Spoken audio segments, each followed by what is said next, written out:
এখান থেকে হাঁটবো।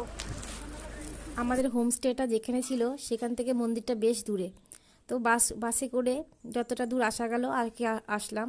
এরপরে ওপরের দিকে উঠবে না, তো বাদবাকি হাঁটা পথ মনে হলো 5-6 কিলোমিটার হাঁটলাম, তারও বেশি হতে পারে।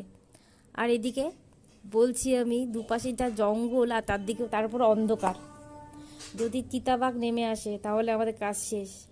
আর যেহেতু পাহাড়, এই জিনিসগুলোর ভয় তো থাকবেই। আর আমার ছেলে যা দৌড়াচ্ছে, আমি ওর পিছনে দৌড়াতে দৌড়াতে হাঁপিয়ে গেছি, কারণ এদিকে আমার দিদিরা সব পিছনে, আর এই যে কয়েকজন মিলে আমরা সামনের দিকে খালি। যাই হোক, মন্দিরের সামনে যাই, তোমাদের দেখা হবে। পরিবেশটা দেখো কত সুন্দর, অনেক সুন্দর লাগছে।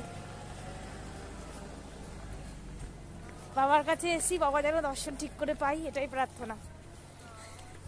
কি কষ্ট, কালকের থেকে হোমস্টে নেই এখানে, খুব কষ্ট করে একটা পেয়েছি। খাওয়ার দাওয়ার অসুবিধা, সেই একই ব্যাপার, এমন পরিবেশ এখানে কিছুই পাওয়া যাচ্ছে না। বাবার দর্শন বলে না, বাবার দর্শন সহজে পাওয়া যায় না, একটা সহজ ব্যাপার না, অনেক কষ্ট করে পেতে লাগে, সেই পরীক্ষা আর কি। তাও অনেক ভালোই থেকেছি, খুব মজাই হয়েছে, এক ঘরে সবাই ছিলাম আমরা।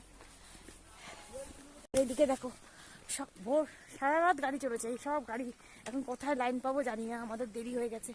চারদিকে দেখো পুরো গাড়ি ভর্তি, অনেক মানুষ ঢুকে গেছে।